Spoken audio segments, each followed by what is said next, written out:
Yvraine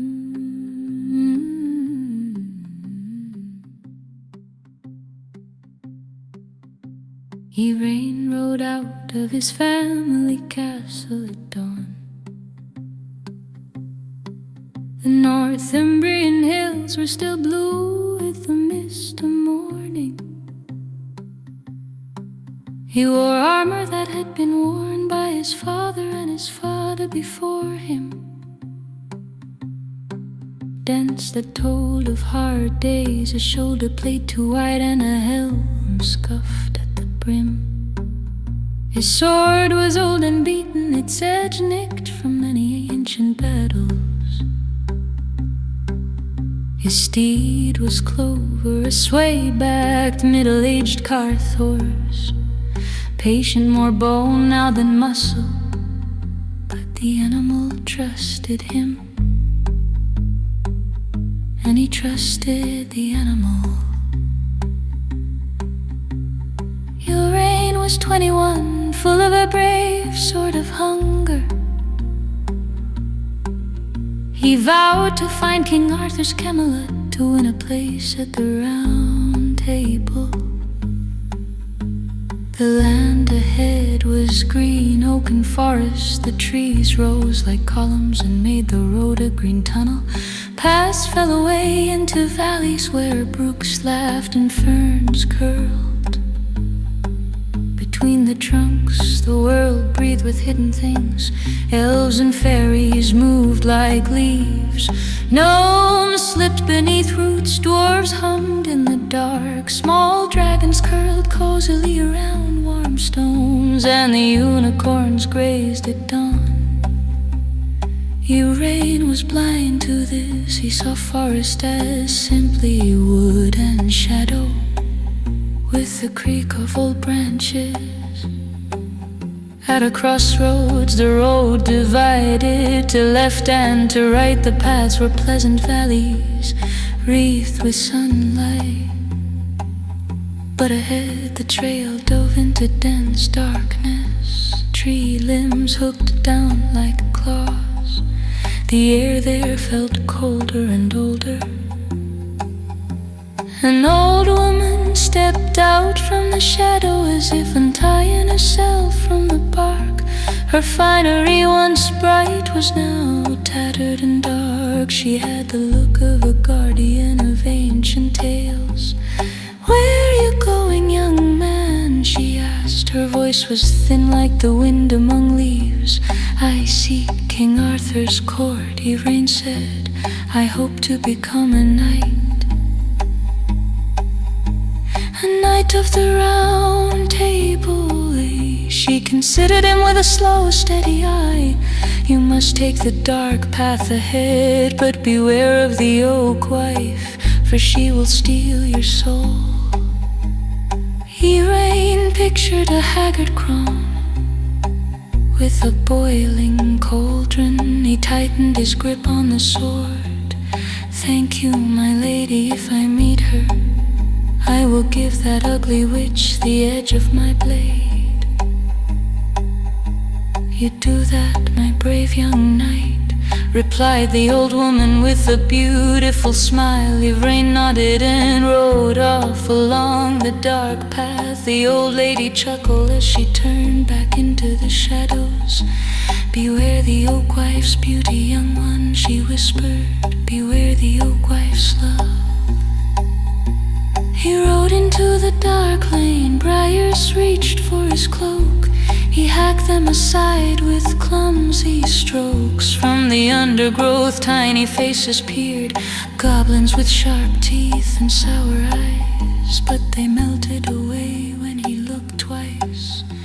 The road fell further into moss and silence. His horse snorted, stepping carefully where roots showed. At last the trees opened, there lay a green glade, like a breath held between times.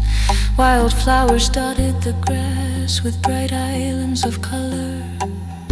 In the center stood an ornate pavilion. Silk carpets lay upon the ground. patterned with bright Celtic knots and symbols whose threads seem to remember tides and seasons. On embroidered cushions reclined a woman, lovely as a late summer evening. She rose when she saw him, her hair fell to her waist, auburn and catching the sun. Her gown was green and gold velvet. When she smiled, the whole world seemed drawn to her warmth. "Welcome, sir," she said. "Will you tarry for a while and share my food and drink my mead?" Yvraine felt his heart stop a beat. Her eyes were green as new leaves and as lovely as the dawn. His words stuck awkward in his throat like a rabbit in frost. "Why, yes, m'lady," he answered, sitting down lumpily beside her. They ate roasted venison with a taste of the forest, apples still cool with morning, nuts cracked in their shells, and berries that tasted like a remembered summer. He drank honeyed mead from an acorn cup. The sweetness slid warm and slow down his throat. "This is marvelous," he said, and meant it. She leaned close and laced her fingers in his. "You will find the meat tastes sweeter when sipped from my lips." Taking a soft sip from his cup, she kissed him passionately. The kiss was long and soft, woven from scent and summer and something older than time. He drew back in a daze. "Oh, my lady, you have stolen my heart, and I know not even your name." She laughed, a sound like a tinkling brook. "Oh, Yvraine, my sweet young fool, my name is the oak wife, and along with your heart I have taken your soul."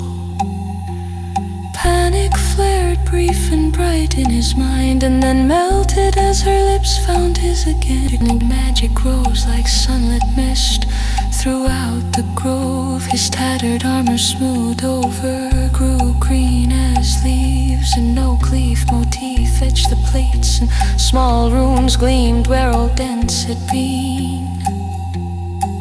Old clover, the Carthors shivered and stretched, standing up strong and proud, his ribs filling out and his coat growing glossy, armored with a living wooden bark. "Now you are my champion," she whispered. Urda clapped her hands, pleased as a queen in her own hall. "Wonderful," she cried, "now you will be both my love and my protector. We will live long and happy while the green wood lasts."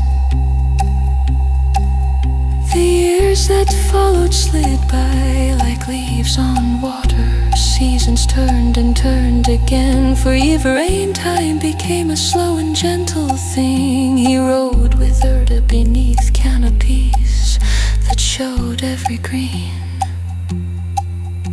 He fought against small slights to the forest hunters who forgot respect, men who poisoned a brook, foolish thieves who thought themselves clever. He was content, armored in living leaf and crowned by love. Then on a day that looked like any other, far off thumps sounded through the trees. The soil began to tremble beneath the iron tread of machines, monsters they had never before seen. Metal beasts that breathed smoke and chewed down trees threatened the heart of the green wood. Men in bright yellow hard hats shouted orders and stepped aside from the roaring metal. Yvraine's fingers closed on the hilt of his old faithful sword. He called to Clover, whose breath steamed in the chill. He felt that same adventurous hunger of old, but sharpened into sorrow. and a fierce, steady resolve. "Come, my friend," he told the horse, "now it is time to defend our land." He rode out from the shelter of the trees into the harsh autumn daylight, a night of leaf and root and forest strength, eager to stand against foul machines that would unmake the place he loved.